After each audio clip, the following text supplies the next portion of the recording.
Okay, good morning, everyone. Shalom Aleichem. We are beginning 5 to go on Parshas Ki Teitzei.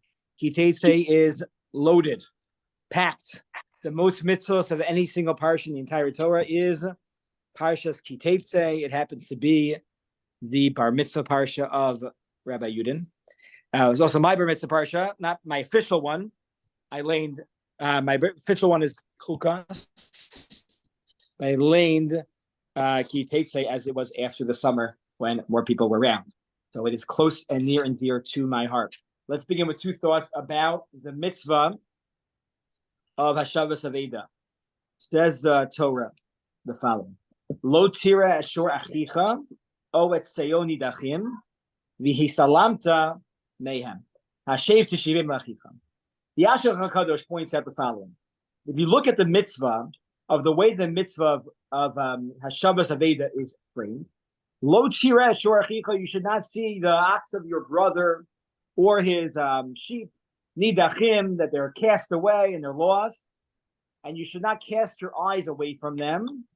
Hashem tishivim la'achicha, you shall instead return them to your brother. And if they're not close to you, bring it into your house. And also do this for his donkey, and also for his clothing, and also for any aveda that they might lose. People lose a lot of different things all the time. And you find it lo tuchal hitalem. You should not have the ability to close your eyes off from the ability to help. These psukim are very verbose. They're almost like stretching out something that maybe could have been said. Obviously, the Torah was written by Kadosh Baruch Hu, and there are reasons for everything. But the Torah is extracting out all these ideas. Lo tuchal lihisalem.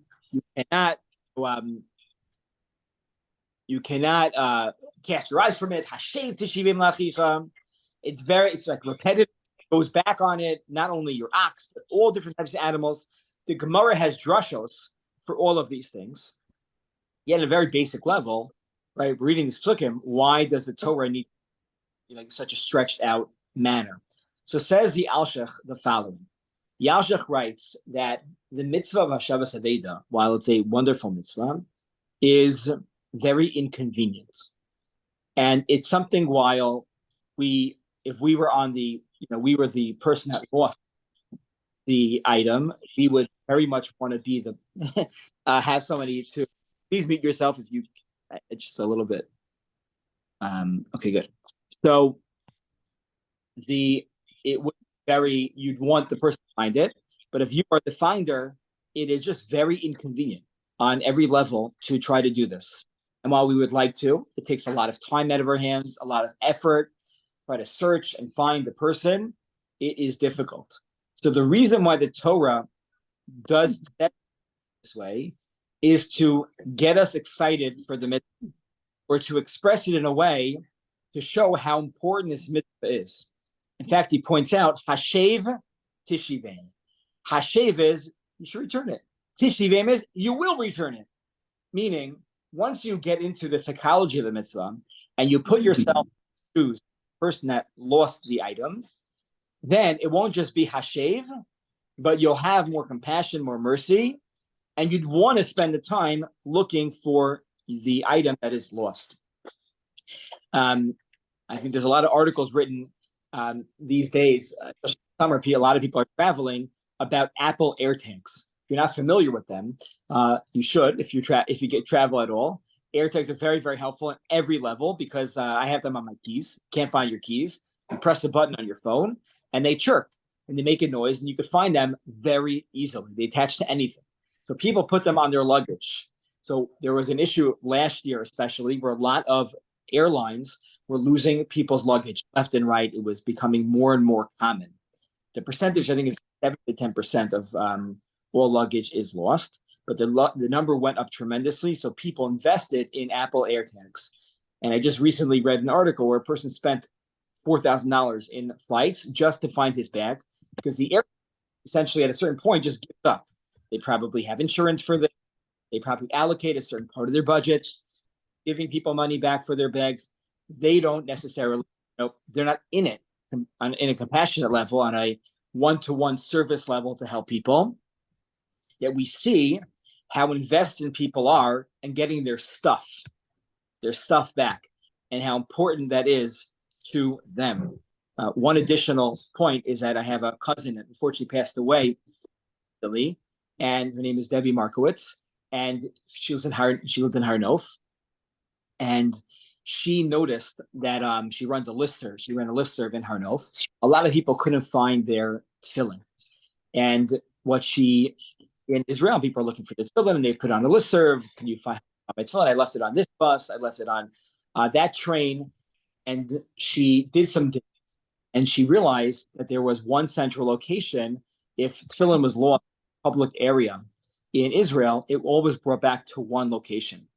She took an achrayus, a responsibility, on her own, to help get the tefillin back with their owner.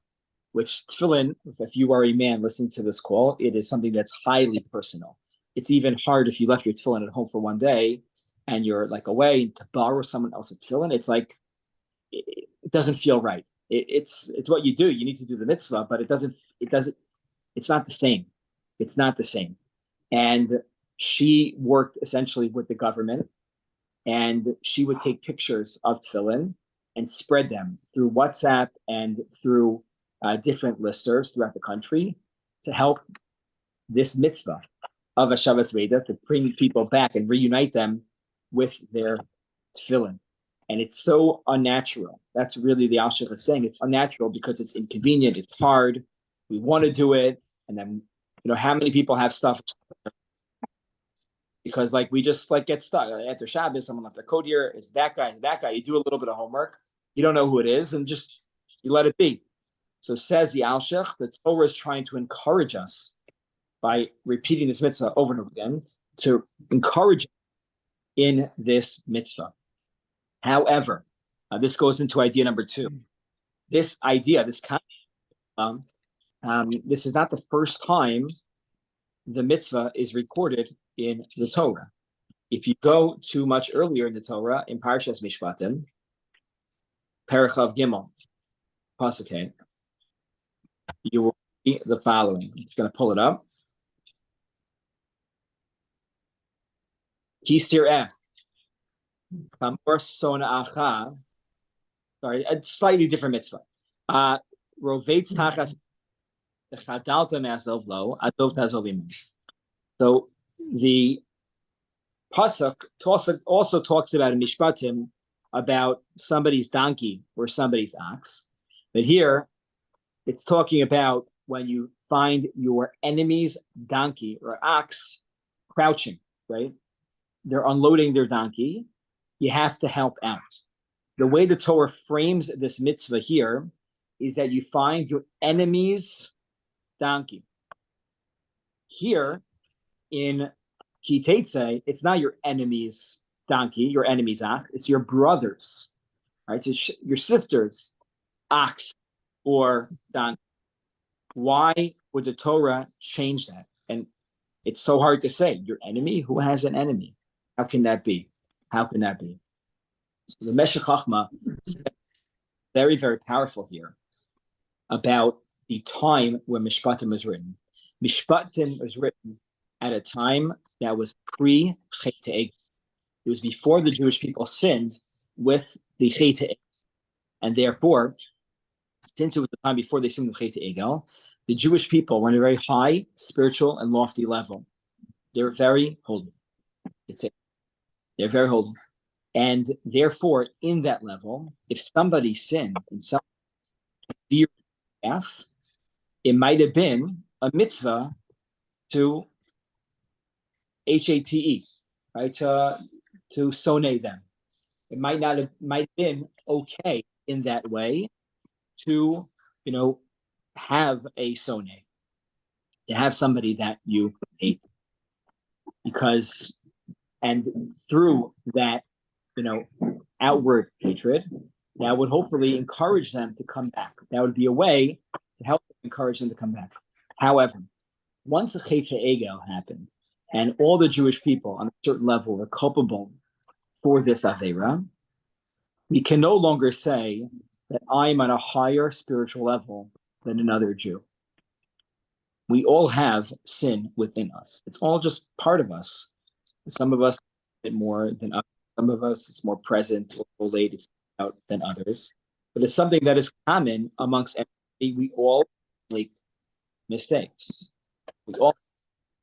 Therefore, the Meshech Chochmah writes, when the Torah has a similar mitzvah much later on, it doesn't use the word because we already have a mitzvah.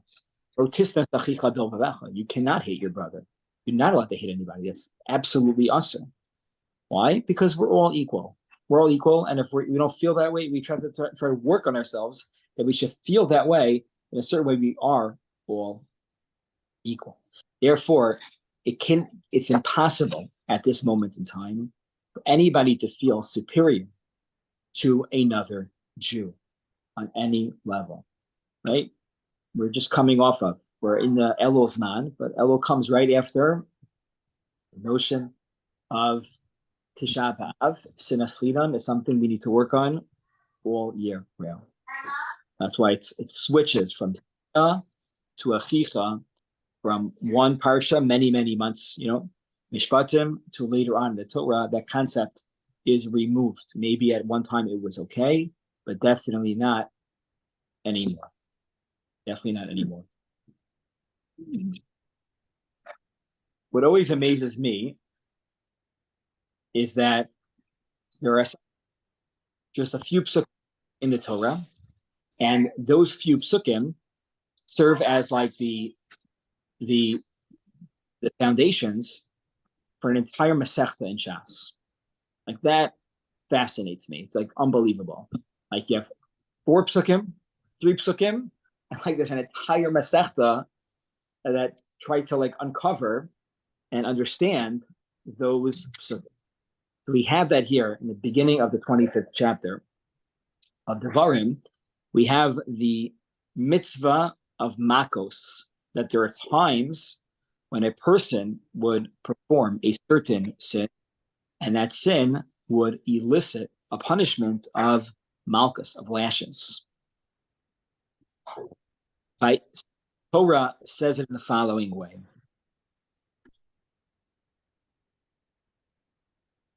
Arba'im yakenu lo Yosef, ben Yosef lahakoso al ela makaraba, v'nikla achicha leinecha. Arba'im yakenu lo Yosef. You shall not,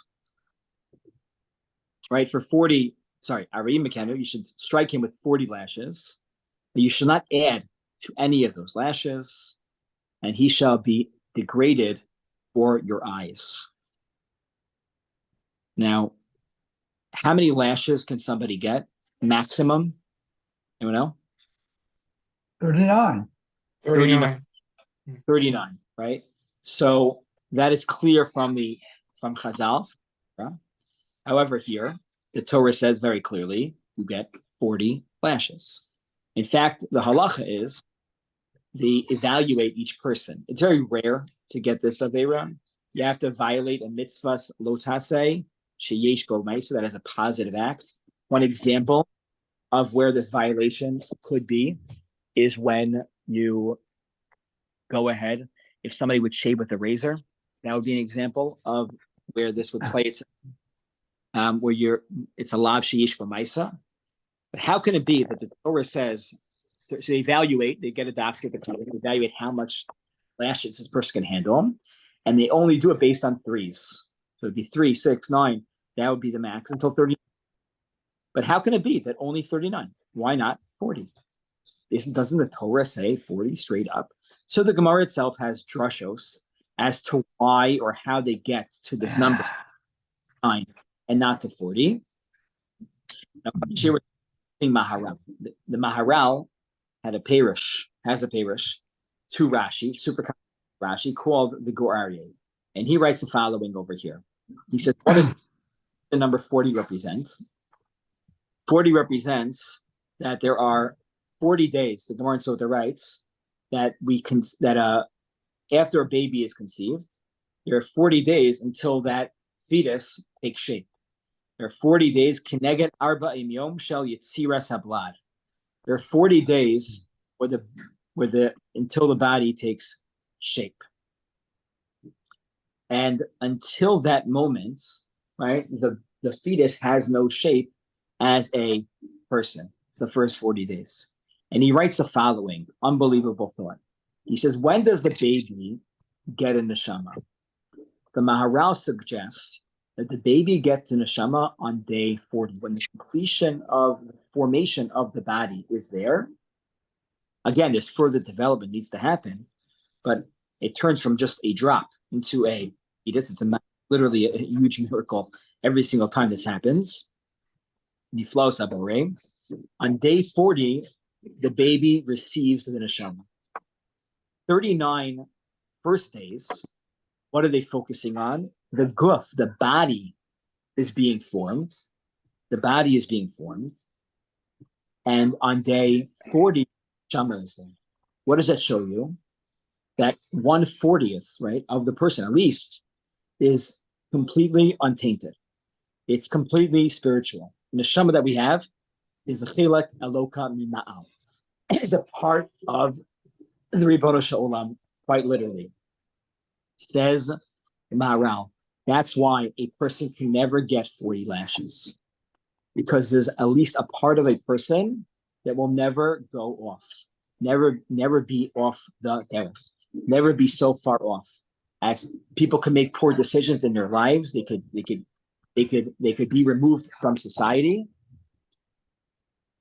However, when it comes to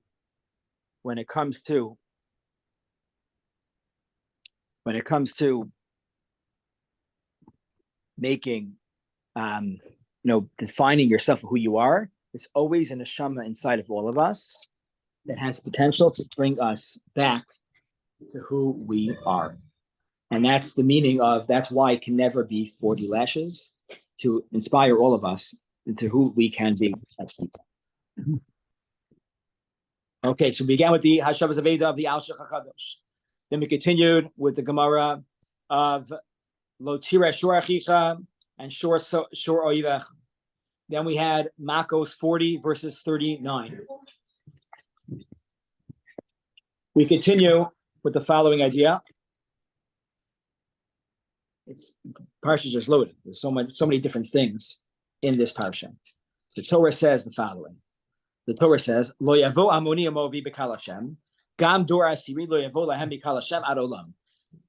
That if people come knocking on the Beis Din door and say, we want to convert, if you're from the Ammon, nation or the Moavi nation, you cannot convert. Why can't you convert from these two nations? Says the Torah, right? And we learn. Give me 1 second, please.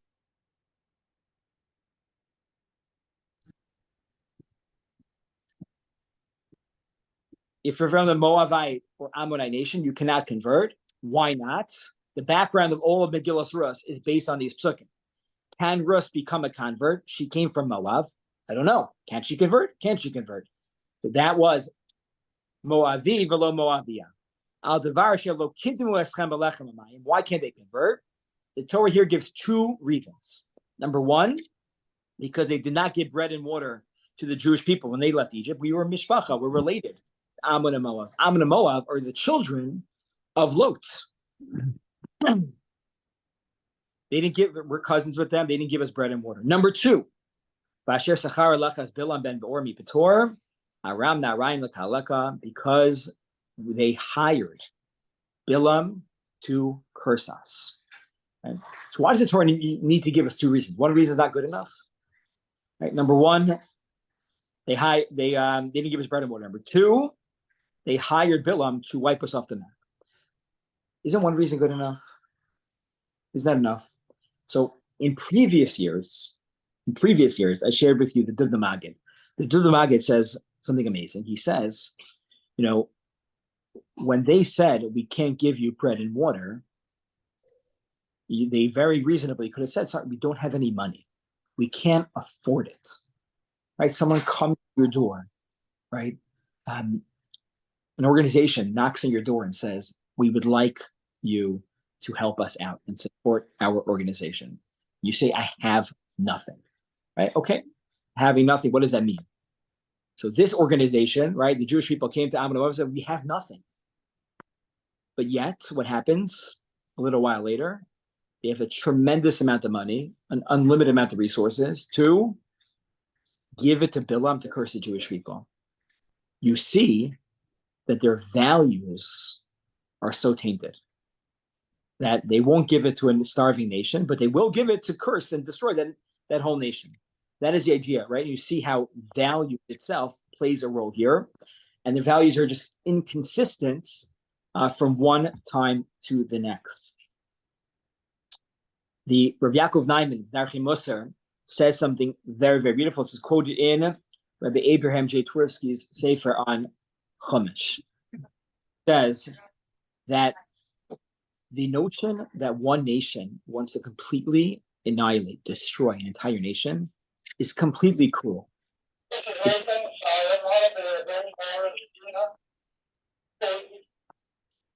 And you have to ask yourself,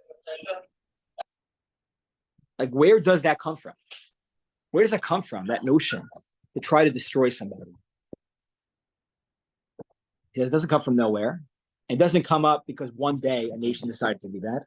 It comes from small decisions that gradually a nation becomes more and more cruel. It first starts when they say no to a nation that is hungry and is thirsty. And then slowly, one decision needs to goes into the next. And eventually they become so cold and so terrible that they want to destroy an entire nation. Right? We are a conglomerate of all of our decisions, right? All of us. It's not what we want to do in our mind or who we want to be in our heads, but it's the decisions that we actually make that define who we are.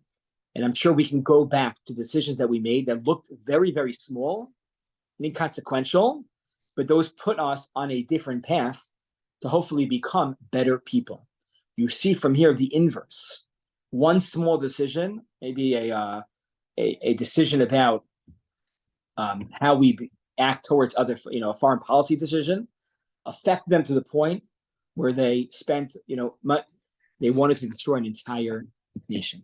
That is something that all of us can think about in the month of Elul, and how we want to inculcate with inside of us good decision making, not huge decisions, but even small decisions, and how much they affect everything that we do and define ultimately who we are. Last thought for this morning. I'm all over the place. This is from Paragraph Chavdalid, Pasuk Yud Gimel. Says the Torah. We're talking about here that if somebody owes you money and they give you a pikadon, a collateral for it, you have to give it back to them. If they are poor, you have to give it back to them every single day. We care about the dignity of the debtor, of the person that owes you money, and there are very strict rules about taking their property as a collateral.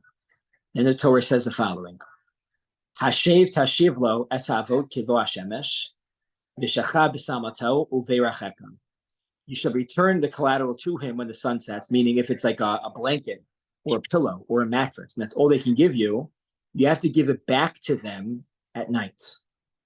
V'shacha b'samato, and they will sleep with what their collateral, uveirachekam, and this will bless you.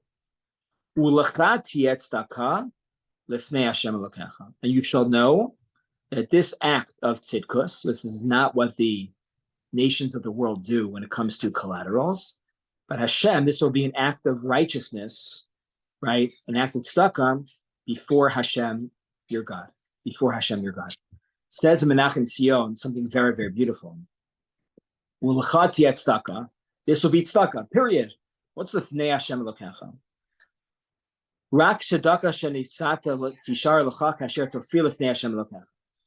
After 120, after all is said and done, what do we bring with us? Right? We don't even bring our socks with us. What do we bring with us? You bring tzedakah with you to the next world. Lifnei Hashem Elokecha. Ulachati tzedakah. Where does the tzedakah go? Before Hashem. Kilo b'moso yikach hakol le'reid achar kavodo. You can't take anything with you except for your mais and tovim and your tzedakah. Utshuva, utfilo, tzedakah, ma'avir and etzroha gezerah. This is, right?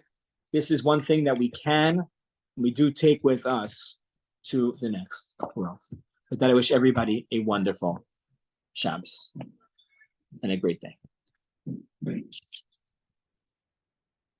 Hey, thank you.